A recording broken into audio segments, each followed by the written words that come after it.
विद्यार्थियों,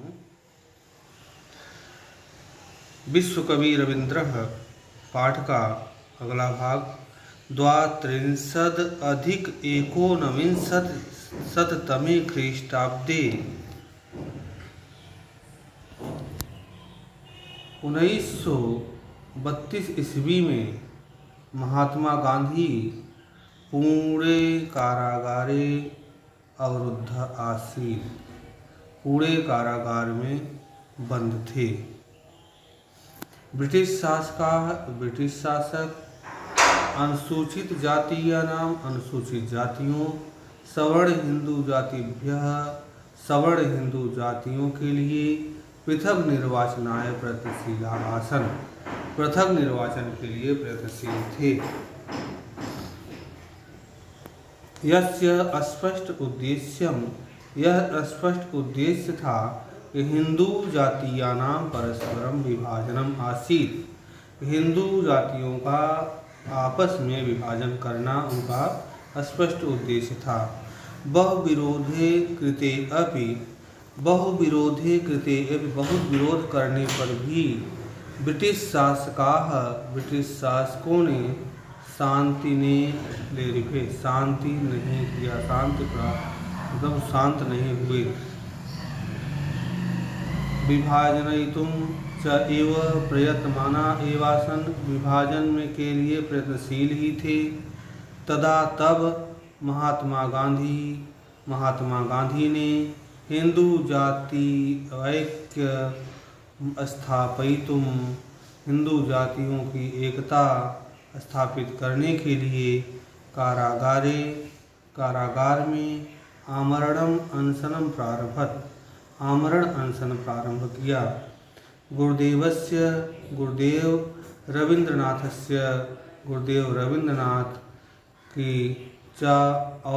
रविन्द्रनाथ का अनुमोदन की इच्छा थी। यतश्च इस प्रकार से महात्मा गांधी गुरुदेव रविन्द्रस्य न केवल आदर करते थे, अपितु बल्कि यथा कालम समय पर समीचीन मत्यै मुखमपि इच्छति, समय पर उनका मत भी चाहते थे, उनका अनुमोदन भी चाहते थे। महात्मा इन्हें रविन्द्र गुरु मन्यतः रविन्द्र को गुरु मानते थे, गुरु की मान्यता दी, गुरुदेव की उपाधि प्रदान किए। रविन्द्रनाथ तंत्रीपत्ते एक तारपत्र में लिखा, भारतस्य एकतायै भारत की एकता सामाजिक अखंडता भारत की एकता और सामाजिक अखंडता के लिए अमूल्य जीवन बलिदानम सर्वथा समाचीनम। अमूल्य जीवन का बलिदान करना हमेशा समाचीन है। परम लेकिन जनाः दारुणया विपत्ति लोगों के कष्ट को दूर करने वाले विपत्ति के समय गांधीनः जीवनम अभिरक्षेयुः गांधी जी के जीवन की रक्षा करनी चाहिए। लिखित्वा प्रत्युदरत यह लिखकर उन्होंने उत्तर दिया। रविन्द्रः आमरणस्य अनशनस्य समर्थनमेव रविन्द्र ने आमरण अनशन का समर्थन ही नहीं किया, अपितु प्रायोपवेशने प्रारब्धे उपवास के प्रारंभ के समय पुणे कारागारांच गतवान पुणे कारागार में भी गए।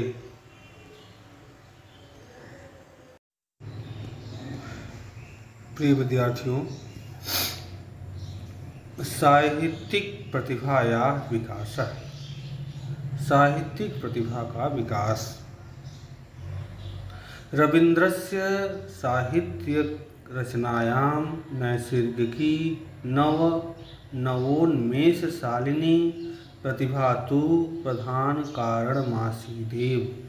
रविंद्र की रचना शैली जो साहित्यिक रचना है उनकी नैसर्गिक स्वाभाविक और नवीन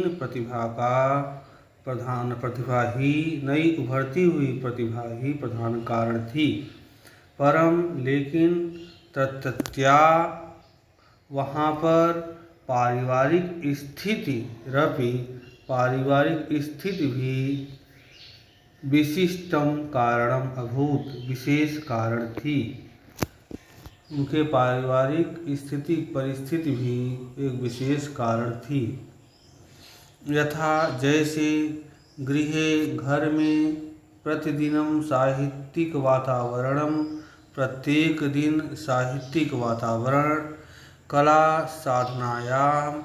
कला साधना की गतिविधियाँ, नाटकानां मंचनानि, नाटकों का मंचन, संगीत गोष्ठियाँ, चित्रकलानां प्रदर्शनानि, चित्रकलाओं का प्रदर्शन, देश सेवा कर्मणि, देश सेवा के लिए सदैव भवन्ति स्म, हमेशा होते थे।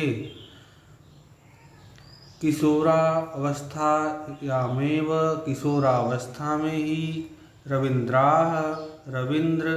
अनेक कथाः निबंधाश्च लिखित्वा, कथा और निबंध लिखकर पारिवारिक पत्रिका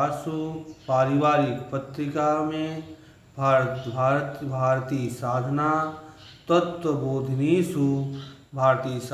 और तत्वबोधिनी में मुद्रयति स्म, छपवाया था।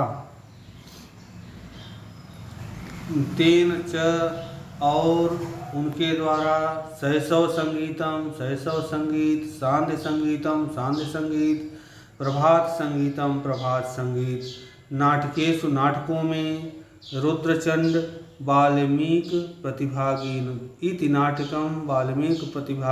नाटक, विसर्जन, राजर्षि चोखेरवाली, चित्रांगदा, कौड़ी ओ कमल, गीतांजलि इत्यादयो बहवः ग्रंथा विचरिता, इत्यादि बहुत से ग्रंथ रचे गए। गीतांजलि को वैदेशियों के द्वारा नोबल पुरस्कार से पुरस्कृतश्च, सम्मानित किया गया। एवं बहूनि प्रशस्तानि, और बहुत से प्रशस्तानि पुस्तकानि, प्रशंसित पुस्तक बंग साहित्याय प्रदत्तानि, बंगला साहित्य को प्रदान किए। रविंद्र की प्रतिभा कथाओं, नाटकों, उपन्यासों, निबंधों में समान रूप से